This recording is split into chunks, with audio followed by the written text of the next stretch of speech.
somewhere near the Canadian border, maybe 10 or 15 minutes away, North Michigan, a little town called Wyandotte. I don't even know if it's little, I've never been here before.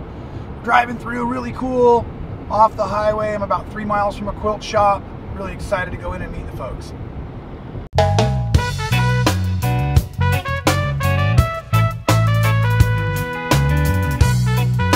And I found it.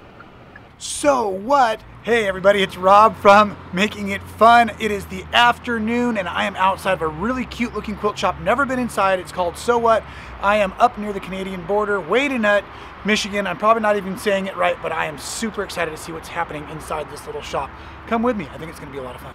This is Judy the owner, and I'm putting the camera right on her. Judy was just explaining to me that her shop is a mess, and I'm going to explain to Judy that these are supposed to be candid camera movies. They're candid, all right. Exactly. I want the camera to be the customer I just did a complete flip of the store. I met Pam, and she's been bragging about it.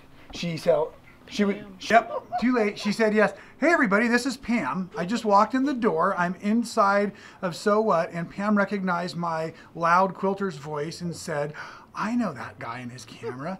And I asked Pam, do you shop here very often? Yes. Okay, so Pam, the owner Judy's busy right now. Would you give me a tour of your favorite quilt shop here? I give you a tour? Yeah, why don't you show me around?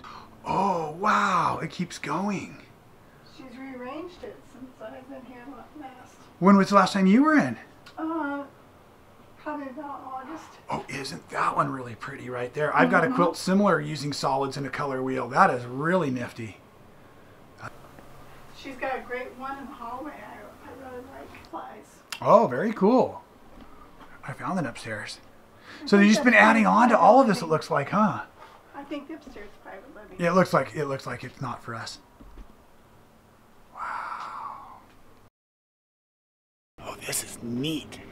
Okay. And she was telling me how you've been remodeling. All right. And she showed me the back room and her favorite quilts on your wall. She gave me a fabulous tour. I love it. You have so many cool things on display. Do you do classes on the AccuQuilt? We do a demo club. Right. The last Sunday of the month, and she does a lot of demos. And What is this giant coffee mug? Because we all know I'm a coffee junkie, right? And size matters. Size matters. Wow, is that a gallon? 1 gallon? It's 32 ounces. That is awesome. I know it. I thought it was just the coolest thing. I didn't. You could put big rotary cutters in that thing. Well, I didn't think it was as big as it was when I ordered it. I'm sorry. No worries. This is really a mess right here because I am moving things. Oh, so is it a new location, or are you just redecorating for the holidays and the sale I heard you were having and that kind of stuff? You're gonna love this. Okay, here we go. I'm getting close. You don't have to get close. I have too much fabric. You have too much fabric. I have too much fabric. Judy, you are the first quilt shop in America to say that to me. I have too much fabric. I had to go to a bigger room. I had to make my classroom smaller and my fabric room bigger. And I did it. I got it all done. Right. I still can't put everything away. I have cleaned out my own studio 2 times in the last 12 months, and I still have too much fabric. And is it just because we don't know how to stop, or we love it so much? This is what. My husband was an autograph collector, baseball memorabilia, all that kind of stuff. Right.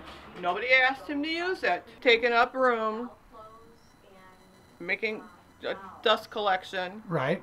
Nobody asked him to do anything with his collection. Right. Nobody should have to ask you to do anything with your fabric collection. No. You know, it makes you feel good. It's colorful. You can pet it. It makes you happy. Oh, and better than that, I am in a cold state, so obviously it works good as installation. Stored on an outside wall. Exactly, exactly. Yes. Okay, so my funny story is when we used to sell fabric at our quilt shop, meaning I don't have the quilt shop any longer, the first few months I worked there, I didn't know the difference between what was decorator fabric and quilting fabric. I didn't know the weight, I didn't know the size of the goods, I didn't know any better. But my mom had an old-fashioned cash register. So she asked us to categorize the fabric when we pushed it through the register so she would know how to do inventory for later, or open to buy kind of stuff, you know, business stuff. I don't know, I'm just a fabric guy, you know, I'm just cutting at the counter. So people would come up to the counter and I'd start asking them, what are you going to do with this? What are you going to do with this? Not because I cared what their project was, but because I needed to know how to put it into the cash register. Do you know how much fabric I started talking people out of? Because I was applying guilt at the register because they thought, oh, I'm supposed to know what I'm doing with this. No, you do not have to know what you're going to do with the fabric. What you need to know is you see it today and you may not see it tomorrow. That is the only thing I can guarantee you. It might be hard to find, and so you should get what you see when you see it, where you see it. Hopefully that's a local quilt shop, and hopefully the person running the counter won't embarrass themselves by not knowing the difference between home decorator goods on a roll. And so Mom called me to the side about 2 weeks later, and she says, okay, all you have to understand, if it's on a tube, fabric, home. Yeah. If it's on a bolt, fabric, quilt. Push the right button, stop Yeah. asking the question. Yeah. And but it is really true. I feel like I like to work with wood. Well, let's even back up. I have 13 guitars. Do you know how many guitars you can play at one time? Well, usually one. If you're really handy with your feet, you can maybe get two. You don't have to have a reason No, to you have don't. a wonderful fabric collection other than it is a wonderful fabric collection. Yes, if it makes you feel good, go for it. Amen. I love Yep. that. I love that Yep. message. Yep. Great. And I bet your customers feel pretty good in here. This is a really exciting and vibrant store. Well, thank you. Yeah, really fun. I just love looking about. And how long have you been selling Berninas for? Has this been part of your business plan the whole 5 time? years. 5 years. I'm seeing a lot of Berninas in the quilt shops I'm visiting. Are they doing pretty well for you here? Yeah, they're doing good. Great. Yeah. Yeah. Yeah. Yeah. They're a good machine. So. Yeah. Look what I found. It's a Judy original. I know she doesn't want to be on film, but we got to do it. Let's all go to the lobby. Let's all go to the lobby. Let's all go to the lobby and get ourselves some treats. Yay!